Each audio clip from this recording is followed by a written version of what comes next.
Hey everyone, welcome to an all-new episode of Funhaus. James, thanks for taking the reins while I was out. No problem, Adam. Appreciate it. We're done with horror. We've moved over to the superhero genre. It's back. Say goodbye to our summers. Before we begin, though, I do want to let you know that this episode is brought to you by Lisa, the mattress company. You can get $100 off your first mattress, but more on that later. First, I'm joined by James, as always, Bruce, and Lawrence. Hello. What up, guys? Who here loves a Thor? No. I liked the first Thor. I love the character Thor as he exists within the Marvel Universe. No, they're gonna that say being Smite. said, his films are some of my least favorite. So here's we're by this time the movie's out. You've already seen it. Everyone's giving it 2 thumbs up. It's great. I'm not. People love it. To specify, we haven't seen Thor Ragnarok. No, we were recording this before, and I don't plan on doing any sort of review on this. This is more of a podcast discussing the why do we give a shit about the third Thor. And I think in this room collectively we're excited. I'm very excited. When we were very much let down by 2 Thor films. I was let down by 2 Thor films. Sorry, I wasn't let down by the first. The second one I was let down by. The first one I was not. I was let down by half of the first one. Yeah, I guess that's fair to say. Yeah, the I first really loved all the Asgard stuff in the first Thor movie. Yeah. The first one I thought was really unique and different for when you saw it. I'm trying to pick my own brain apart to figure out why I want this movie to work. And there's a lot of stuff on the surface that we already know. I think I can tell you why. Oh, go ahead. I would argue Thor 1 and 2. So if you think about it, Marvel's pretty good about segregating their continuing narrative, their universe into tiers. This is cosmic tier. It's like Guardians. It's pinches of Doctor Strange and Thor. And the original Thor was kind of the first one. The Asgard stuff was kind of the first time you saw the galactic side of Marvel, where it's crazy and ridiculous and hyper colorful. But I feel like until Guardians of the Galaxy, they didn't really hit what that tone and that visual style and that stride was supposed to be. Thor's weird because Guardians is like super charming and very human. It's a very human tale about friends, misfits figuring out their place in the world. Thor is the son of a god, and I guess figuring out how to be humble, but that's not really punched very hard in that film. So I think now that we have a better, pretty quick. Yeah, I want to watch these. but now that we have a better Have you not fix, seen this before? No, I saw I haven't the seen this either. trailers. So good. But now that we have a better fix on or we have a better introduction to what the galactic tier of Marvel Universe is supposed to look like and feel like, I think. And also, if you're familiar with the director, Taika, I think there's a lot of things that are giving this movie momentum, as opposed to the past 2 Thor movies, which are, in the grand scheme of things, not so hot. It was the answer I figured you or Bruce would give me, and James. The new director is something to be excited about, because I don't think... Very much so. I think everyone's been... I guess the fans of... I'm going to butcher his name. Taika Waititi, right? Taika Waititi. I got it right. Yeah, I've been trying. I did a film about a year and a half ago, Hunt for the Wilder People. Wow. He also worked on Fly the Conchords, Eagle versus Shark, a few other films. What We Do in the Shadows. Yeah, of course. And Sequel just announced? Yeah, Werewolves. Yeah. So weird. He's a comedy director. This is almost like the Egg You're Right that never happened. Yeah. That's kind of how I feel. That's the way I felt Really about good way it, of putting too. it, Yeah. Maybe Ant-Man wasn't the right fit to let a director go nuts and have fun with it, because he was too much of the Tony Stark world. Yeah, you whereas could argue it wasn't in the right tier. Thor's off doing his own thing, and you could even include Hulk, and it won't affect the main storyline probably too much, right? Ant-Man I assume. Ant-Man is almost like TV tier. Sorry, Ant-Man, but like Ant-Man, Spider-Man is even more influential in that, and Spider-Man's still not that important in the grand scheme of things. If you're talking about like Marvel canon. Integration, I believe, is the word at this. Marvel does this weird thing where they want someone whose name you recognize under the directed by section of their film, right? That's what they want. Oh, right. Someone who has buzz or whatever. And so they reach out to those people, but it has to be a perfect combination of this is the movie I'm doing, and also it's so far removed that I don't have to make Marvel's movie. That's why I like James Gunn did such a great job with Guardians of the Galaxy. They picked a very stylistic, driven, visionary director and put him in a situation where he could kind of do whatever he wanted, because they hadn't set up any dominoes around those characters. Thor, this is the one situation I think where it's going to work out for the positive, because Thor is established. This doesn't seem like a risky venture for them. Yeah. I think this is like we know what numbers we need to hit for Thor, so go buck wild. Yeah. Have fun. I also think with Kevin Feige and the Marvel Universe, I think they're looking for people that want to work with them. And I don't know if Edgar Wright ever gave them that attitude, and I don't. Who knows, right? Well, but I think Taika Waititi and James Gunn and those guys, I think they were excited about it, so they were willing to sort of make compromises when they needed to. I think Edgar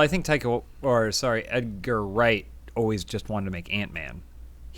Because he had a long-standing But he track wanted to record make of his movie. He made like Shaun of the Dead and go, I'd like to make Ant-Man, please. Right. Like he was like Sam Raimi. Yeah. Like, can I please make a superhero movie? They're like, no, we don't want you to. Yeah. He's like, fine, I'll make Darkman instead because they so desperately want to do that. Well, I feel like from Edgar Wright's perspective, he usually, I could be totally wrong, but when he approaches a movie like Baby Driver, goes, I want to make a kind of like a heist movie. He probably had that thought with Ant-Man. He goes, I want to make probably like an Ocean's 11. I want to make a heist film. But a superhero. But there was a superhero called Ant-Man, so I guess it's almost like the way Chris Nolan approaches something like Batman. He goes, I want to make this sort of Michael Mann crime thriller, but yeah, there's a superhero involved, but that's not important. Well, like the idea came from Edgar Wright, not from Kevin Feige. So probably the talk is from Marvel saying, well, you gotta, it's a hero's journey and it's the origin story, so you gotta hit X, Y, and Z. Thor, we're already on number 3. If you don't know who Thor is by now, I guess who cares, right? He's a god. You don't really need the backstory, and that could be filled in with a 2-minute YouTube video.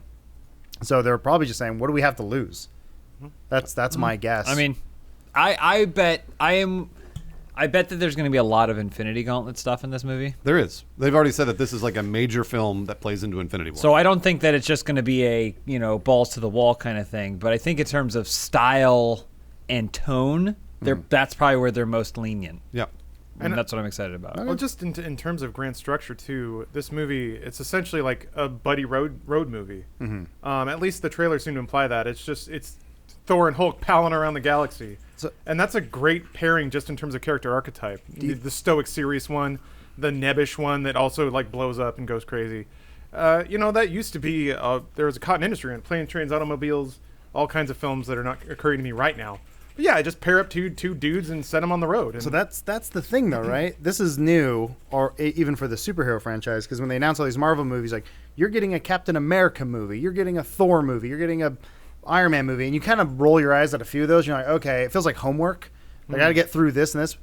But if they had said, like once Civil War came along, hey, you're getting a new Captain America movie, that's cool. Oh, by the way, everyone's in it. Yep. And you go, oh, holy shit. Now it no longer really becomes Captain America movie, it just becomes Marvel movie, like whatever, Avengers 2.5 or whatever the cool kids are calling it. But that sort of, I guess that's when my mind clicked over. I said, they're making another Thor movie. I saw the logo and, oh, that's neat.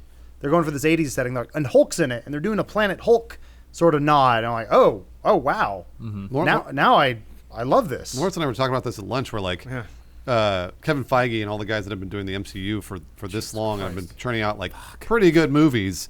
I know, yeah, it's fucking Chris Hemsworth. We know how Chris Hemsworth, his giant arms. They've been doing this, and we kind of just had to pay our dues a little bit, and that's what happened when we watched the first Avengers. When we watched the first Avengers, we were like, oh, we get it. Like when we watched Captain America, the first one, you're like, meh, it's all right. And watch Hulk, you're like, nobody watched the first Hulk, and we got to Avengers, then they finally started paying off a lot of stuff, and so now I think we're in the payoff category of Marvel movies, where we're starting to get to see all of these pairings that we always wanted to see. Mm-hmm. We always wanted to see this done well, and that's why I just have infinite respect for Kevin Feige, just because it's just this has taken like so many logistics and so many creative visionaries that he's worked with, and also he's had his own creative vision for Marvel and been able to impose that on movies that are still pretty good, which just blows my mind that they're still making movies that are this good, and they're getting better. Thor Ragnarok is. You think by loosening the restraints, they're getting better? Absolutely. I think it's like building a house. You got to build the foundation. The did. weird thing about this, though, is that they sold the foundation along the way. So like they're like, hey, buy this foundation. It's crazy. It's crazy. And people were like running to go like, I'll totally buy this basement. But now you have a house. And so now they can actually do stuff in the house, and it feels like you're getting more value when you go and you pay for a ticket, because you're like, oh, here's all these characters that are built in. It's just unbelievable. Like I have so much respect for this whole franchise, especially watching DC stumble and fall time and time again. Still make shitloads of money. Because they don't build the foundation. Well, that's the thing. They never build a I'm foundation. playing the They clip just jump right in. I'm playing the clip right now where this is the first like official. There's a lot of the stuff that happened like post-credit scene, but this is the first time where the two movies collided. I think this is like the first time it was Literally really done. collided. I think this is the first time this is done where like, okay, these guys were in two different movies. I think at this point there were two Iron Man movies, one Thor. Didn't really give a shit about Thor. Wasn't crazy about Iron Man 2. But when this moment happened, Thor's fighting Iron Man, I'm going, oh my God, this is me as a kid again going, this is the movie I wish they had always made. in your dream We match. very easily could have gone, man, the special effects were garbage, or man, the acting was garbage, or oh, man, like just it looked so bad, or shot so bad, or whatever. But it never was. Well, and that's what's so cool about this is that they did it right. They did it exactly the way we thought we wanted. Well, to James's point is they built the foundation, so this scene was earned. Absolutely. Yeah. They took a huge risk. DC would just start. This would be the opening scene of their movie. Right. And you'd be like, Well, that's the thing. When Wonder Woman shows up out of nowhere, goes, "I'm here now." You go, "Wait, What? Who? Uh-huh. Yeah. And then they Why? go, "And her movie's coming later." What? Yeah. Who? How? Did you not read the textbook correctly? The problem is it takes a lot of time and a lot of money to do that, and there are several points where my patience was wearing thin with how much foundation they were building. Oh, absolutely. Yeah. You know, and I'm like, 100%. I'm tired of it. Like, I'm tired. I don't need you to remind me where Ant-Man fits into all this. Yeah. Like, I don't need it. Well, it's funny because we all said that about Ant-Man. I think Ant-Man is probably the one that we're all least jazzed about when it comes to Marvel. And then afterwards, you see Civil War, and you're like, "Fuck yes!" Like that's Yeah. really cool. Give me That's more of that. This is the environment he should have been in. But we all But had you to watch needed him that. to show up. We all had to watch that movie though Yeah. to get there to know what Ant-Man could or couldn't do. So Yeah. like I don't know. It's like I said, it still blows my mind they're making these movies and they're making them better. The interesting thing, I think the most interesting thing about the Thor movies is that the second Thor was free to do whatever it wanted. Was it? It had like Yes. no ties to anything. Other than, Well, like, they had Age of to Ultron. introduce except for the an Infinity Stone. That was, like, But very that's minor. it. There's no requirement. They had that in Guardians of the Galaxy too, Yeah. and it's just a thing that exists, a MacGuffin or whatever. Like so it's so weird that movie was so like Yeah, it was kind of nothing. whatever. It was nothing. And I watched it recently, and I was like, well, I only liked it because it had the Marvel aesthetic, which is hilarious to me that I wasn't even about the movie. It was like, oh, it was cool to see like the Marvel special effects, or it was cool to see Thor doing his thing, you know, like hitting CG monsters or robots or whatever else. Can you give me a rundown of what the story was? Barely. Of Dark World, because I do not remember, and I watched it. All I remember is that there was like portals. There were like portals in Earth Right. that these elf people were using. Where Natalie Portman just happened to be hanging out. Which, Natalie Portman, who in her defense was studying the weird gravitational pull of the portals, happened to be investigating one and fell into one in a warehouse. what happened. And then all of a sudden she was Sorry, I at the haven't center of seen the it. That was storyline. Yeah, no, that's exactly what happened. She tripped and fell into the story. Yeah. Basically. But the MacGuffin that James was talking about is like there was this Red like, goo. This red goo that was like basically power that someone could possess. Like that Ghostbusters 2? That would end up being like, you know, obviously if they possess the power, they can control the universe and like destroy planets and blah blah blah blah blah. But I don't know exactly how that was tied. I was just trying to remember this with Lawrence. I don't know how that's tied to the Infinity Stone. I think the red stuff ended up becoming the Infinity Is that what it Stone. was? I think that's what it was. Was it the power? Was it the Power Stone? I don't know. I'm not sure. I don't know what red is. Yeah, Who knows? But there one of was them's in Vision's head. One of the evil dark elves wanted to take control of the goo. Okay. And the goo lived in Natalie Portman. And so they had to get Natalie Portman. Dark Elf had to get Natalie Portman, and Yeah. I'm like, How did it get into her?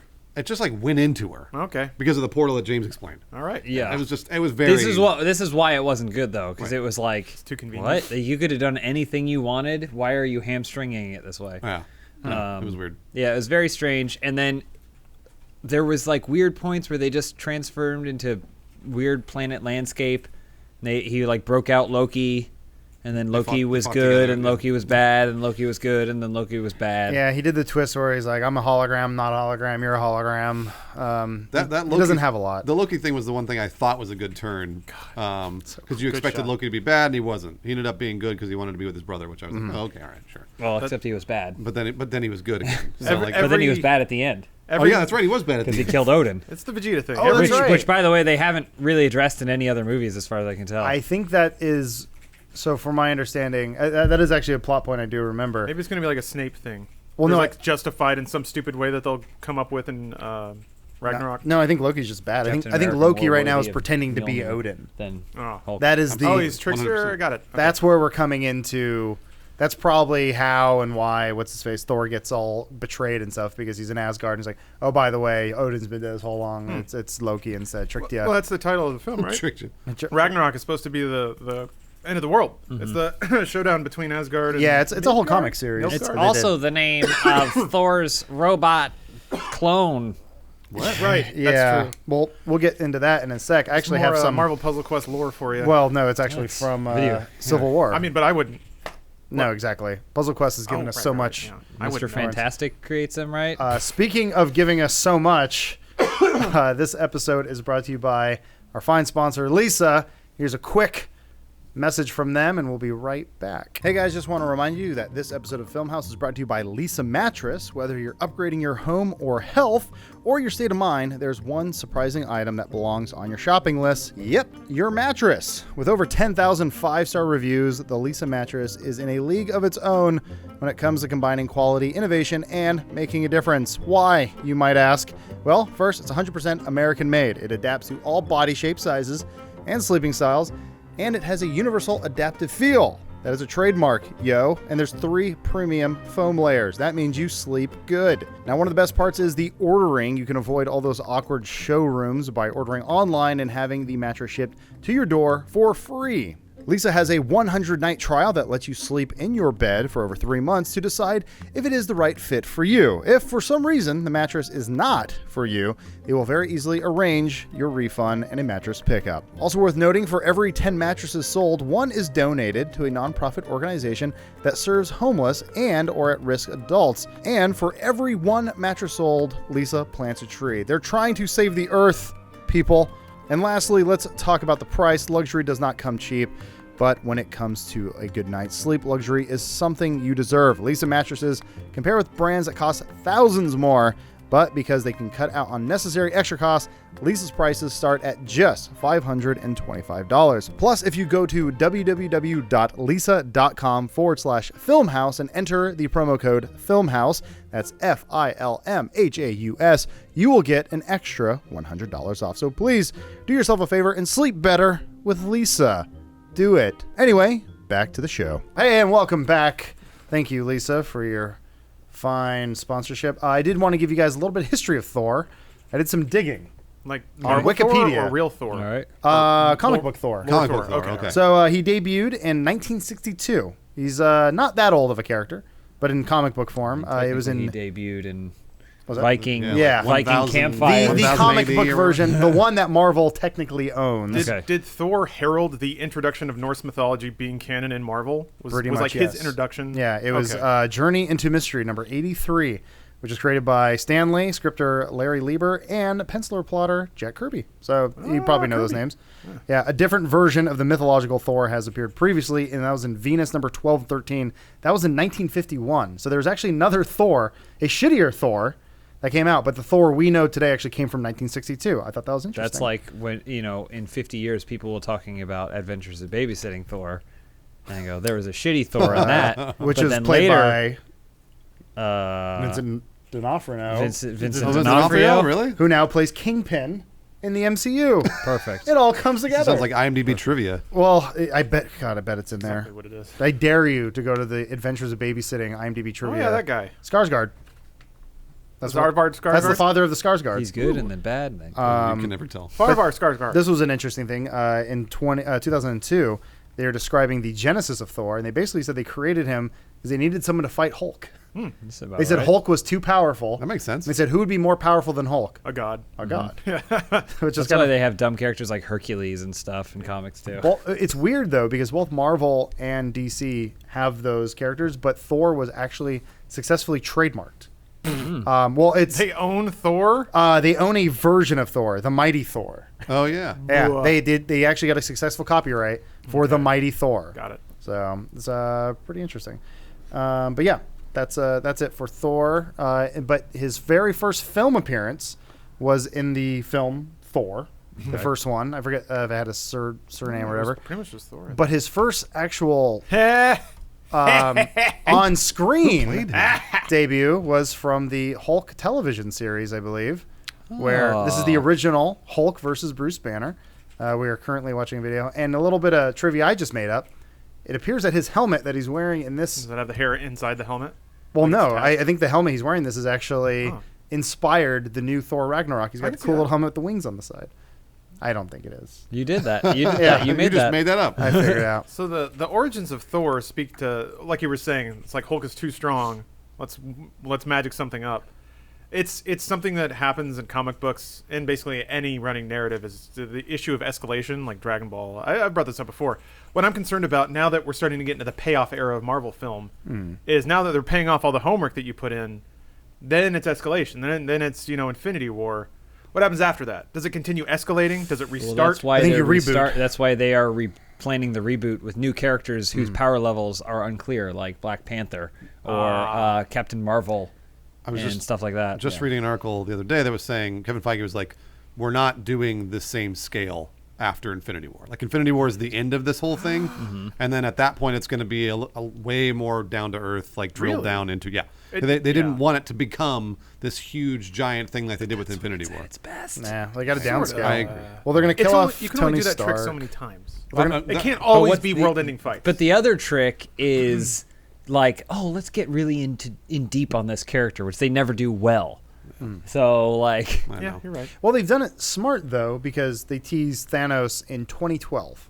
yeah, Welcome to the year Was 2017. Guardians right? Josh Brolin's just been sitting around. No, And that mocap. was it only He's Guardians? He's I thought it was waiting. Guardians 1. No, Guardians is 2014. So what was 2012, Adam? That was Avengers. Those Avengers. He shows up at the very Loki. end. He was That's right. Loki was Yeah. working for Thanos. Yeah, you're right. I forgot. That's right. Oh, okay. And that's what I'm saying, though. He's been teased since then, 5 years later. Infinity War. Yeah, here we go. Yeah. Chris Ferrigno. Hemsworth is Lou. not that much smaller than Lou Ferrigno Yeah, right. as the Hulk. All right, we know he's the Hulk. You guys, I get it. speaking of Hercules, you guys see the Ferrigno Hercules? I have not seen it. Ooh, what a no. movie! I mean, Yeah. it could might as well be Thor, but it's wild. Anyway, watch that. Oh, sorry. Anyway, so now 2018 we'll get Infinity War, which is supposed to be the culmination. Well, they're doing like Infinity War Part 2, but They are. calling They're it, doing they're Part calling 1 it too. something else Yeah. now. But yeah, it's been building up to this. So yeah, the question is, who do you kill off? Who do you reboot? Is Bucky going to become the next Captain America? Are they going to introduce Riri, who will take over for? I know I can't believe I call her Riri. No, it's being respectful. I know. But there was the character. There's the female Iron Man, Ironheart. Ironheart. Who There's would, Ironheart. There's Miles Morales. So there's like they could even dip into Ultimates and stuff if they wanted wheels. to find alternate side stories to tell. Yeah. There's plenty of material there. Most of it's not good. But what do you do with the old stuff? So Captain Marvel's supposed to be set in the 90s. Right. So they're already avoiding their Tony Starks, and I'm sure he'll show up in young man computer face makeup. But, Yeah. There's one thing I can tell you the future, though, about our favorite green character, Hulk, and that you will never, ever see a Hulk film. Yeah, that's right. They Probably said not that in our lifetime. They said they were like, we're not doing single Hulk films anymore, other than the first Yeah. Hulk. Real quick, a little history on interesting. on Hulk. Looks like my Reddit comment Good was old- read by Kevin Feige, Yeah, and he That's what decided, happened. Yep. well, maybe it's too late to integrate in Iron Man 3, but we should do it later. He's right. He I was feel like he in was the the way comment that shit on it. You're pairing Hulk with Thor in this movie to kind of give both characters a foil. Why can't you have a Hulk movie where you pair him with somebody else? I'll tell you right now. So, real quick, a little history on Hulk. He first appeared in The Incredible Hulk. That's in 1962, so around the same time as Thor. Stan Lee stated that Hulk's creation was inspired. You're going to get this. Steroids? No. Oh. It was a combination of Frankenstein and Dr. Jekyll and Mr. Hyde. Yeah, what a surprise. I know James loves the originality of Stan Lee. But the question was, why is there no At least he's solo? not called like Hulk Man. So, Or Hulkenstein? Yeah, muscle guy. so people always ask, why is there not a solo Hulk film? Universal has the. It's because Universal Studios has the right of first refusal. Oh, so that because of the original one with Hulk, Yep. directed by Ang Lee. Lee? Yeah. Yes. So Universal bought the movie rights to the Hulk in the 1990s. Does that know that. expire? I'm sure it does, Probably unless they not if renew you it. use them. Yeah. Yeah. So they started with Ang Lee's Hulk in 2003, and then the Incredible Hulk in 2008. Paramount distributed. Yep. Why can't I fucking talk today? All the Marvel films except the Incredible Hulk, Really? which was distributed by Universal up until 2012's Avengers. This all changed when Walt Disney Company bought Marvel.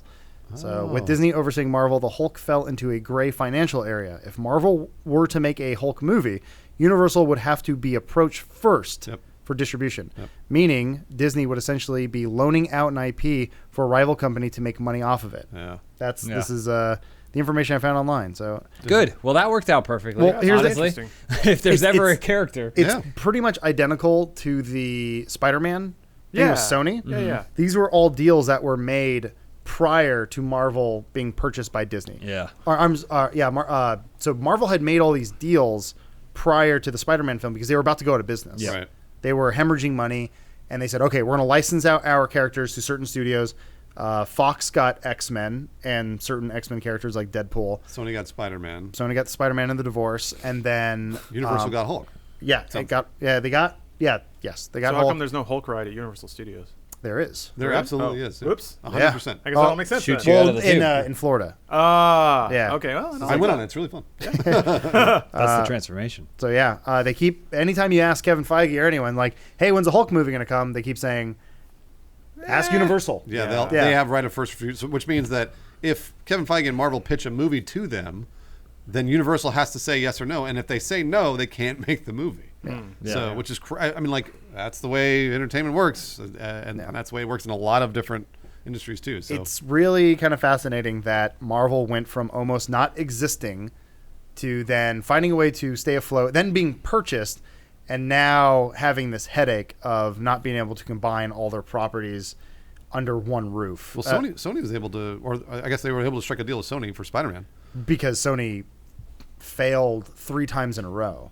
Well, right, but I mean, like, so are we? You think we're expecting Well, another I mean, Universal Hulk film? Well, no, I mean, this is the only way they can do reason it. the Sony deal worked, I'm not in the room, but to the best of my observation was that it's because Marvel and Disney assume most of the risk. Yeah. They put up the Yes. cost to make the movie. They had to do most of the promotion in one of their other movies, Civil War, so that way when they make it and they put it out, they came Yeah. to a deal, and Sony just sits there and cashes the check. Sony gets for giving a Sony gets distribution revenue. Marvel gets marketing revenue. yeah. So Marvel, Man. so Disney's making money off the toys, which is a pretty sweet spot. There's a Yeah. lot of Spider-Man merch out there, but Sony's making money off of the movies. Yeah. So I mean, Universal could do the same, conceivably do the same thing. They could say, Yeah. You know what, make Let's the figure out movie, the but we'll situation. we'll make the distribution Yeah. revenue. I don't know where that falls into movies like Civil War, I don't know. where Spider-Man is just a minor character because it's not a Spider-Man film. Maybe I'm sure there's a contract that says will make, based off the success of this movie that we get all the money from, we will decide whether or not we want to make that other movie, and if that's okay, then yes, we will execute on the deal of this, that, and the other thing. yeah, So it's been a wild ride, everyone, These getting up com- to this point. These companies are now designed to make sure that they are like have billions of dollars for hundreds of years. We're building modern kingdoms with these corporations. Yeah. And so the deals probably look like that. Like stupid as it sounds, we've seen contracts come from much smaller companies that included undiscovered universes Yeah. written into the contract. Yeah. Undiscovered universes. And everyone was like, that's the stupidest thing we've ever seen. But that's the kind of bullshit contracts that are being written today to ensure that this doesn't happen Yeah. again. Yeah.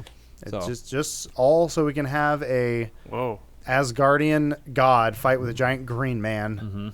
What a world we live in. Well, it's just crazy to think how Disney's release slate in terms of movies is starting to cover the entire year.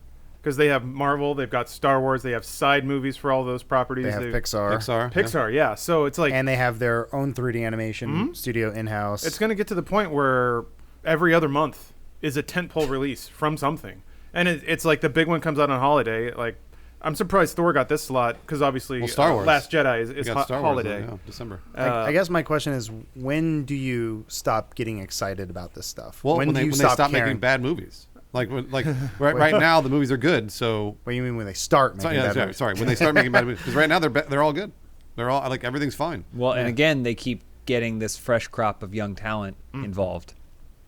I can't wait to see what this person does next kind of talent. That's the new format for superhero movies. Well- Christopher Nolan's this super established AAA director, but I mean, at some point someone said, what if we got this young upcoming director's name attached to a Batman Yep. thing? That could work. Yeah. It all comes down to stakes, and you always have to raise the stakes. And this we felt this on a very small scale with Mothers Be Aware and our demo disc series, we kept building up to this moment, and it finally ended, and we saw a few people come through and like, I don't know what to do now. Like, why would I watch demo discs? Life is meaningless. You guys, you've done it. So that's kind of how I feel. Like Infinity War, you build up to this moment, and now what? You Well, want the there's the payoff, and then Jacob you don't. spin-off. When you binge a show on Netflix, you feel oddly empty inside when it's done. It's like having an erection, right? And you're just Exactly. you're hard. Exactly You want to what it's like. finish, but you really don't want yeah, to. you got to enjoy the ride. Okay? Yeah, you got to be like Sting and be tantric. You gotta Come all the come. time. You but gotta never don't come. come. Love that Don't come. band. So what we need, I guess, what we need with Thor is we need to come, or I'm sorry, with the Avengers we need to come, Yeah. but then we need to come for like 15 hours. That's not possible. That's not a thing in real life. I leave it to Disney to make me All come right, for okay. 15 well, hours. Well, they're doing it for me with Marvel and Star Wars. and I'm Star coming Wars all the time. and then You gotta Star Wars explore less Land. Look, I'm telling you, man. For the next 10 years, I'm set up. That's great. It's It is nice to be able to look at those press conferences and go, okay, I Yeah. guess I won't be bored. 2028. Right, good. I guess yeah. At the end Black of the Panther day, 4. it's all entertainment, and you go, yeah, you know what? They're We got making Lion stuff. King coming, guys. Lion King. Live action Lion King. Right? John Favreau's Hell Lion yeah. King. Got Beyonce, Jungle Donald Book was- Glover. Jungle Book was good. I'm realizing Disney not only owned my childhood, they now own my adulthood, and then Absolutely. they Absolutely. own my They're not future letting you go. children's Yeah. childhood. That's the point. They got their talons in That's me. the point. That's what they want. So here's fuckers. you guys want to put chips down on where do you think Doctor Strange is going to appear at all? In I think- Ragnarok. Yeah, he's in so? Rag. Yeah, He's in I think it's Ragnarok. already I'm confirmed. pretty Oh. sure they. Well, that Well, is they teased already him in at the end of Doctor Yeah, of course. Strange. There was a post credits with him and Thor, so I assumed he was going to there. pop I'm in pretty at some sure point. he's the Oh, the okay. line I heard was you won't be disappointed. I don't want to tell you. Don't spoil it. I heard it's. I'm just excited. I heard it's Borg cool. of Mondu. Anyway, there it is. Sounds But good. hey, this is They're an gonna official do. non-spoilery thing. People sometimes get awarded away. Well, the by- movie's out, and you've probably already seen it, or Yeah, we haven't, you will so, go see yeah, it. man. I'm gonna try to go see it tonight. I'm going to see it tonight, too. All right, cool. Well, anyway, guys, thanks for listening to us talk about big buff dudes for half an hour. By the light Amen. of Mongor's dome. That's what Doctor Strange says. Yep. I'm not sure if he does. I don't know. Goes, Oh boy. He goes like this, and then he teams up with Mordo, and he goes, "By Shivar's light," and looks in. and then he looks. Oh, in. yeah. There it What is. does it say? What does it say? I work with children. Anyway, thank you guys for talking listening. about Thanks for Thor. watching. I know. I'm a child. I'm a child working with children, man child. Anyway, thank you for listening, watching. Thank you, Lisa, for sponsoring this podcast. Be sure to check them out for $100 off. Appreciate it. We'll see you next time. Enjoy the film, everyone. Bye. Bye-o. I think the writer-director did dream this. It seems Sort like of. it. It seems more like It's- a sexual deviancy. Yeah, to me. I was reading the wiki and I think he may have. It's very surreal. It's very surreal in a lot of Well, ways. that's the thing. This movie, again, when it came out, was right on kind of the border of the surrealist genre of filmmaking into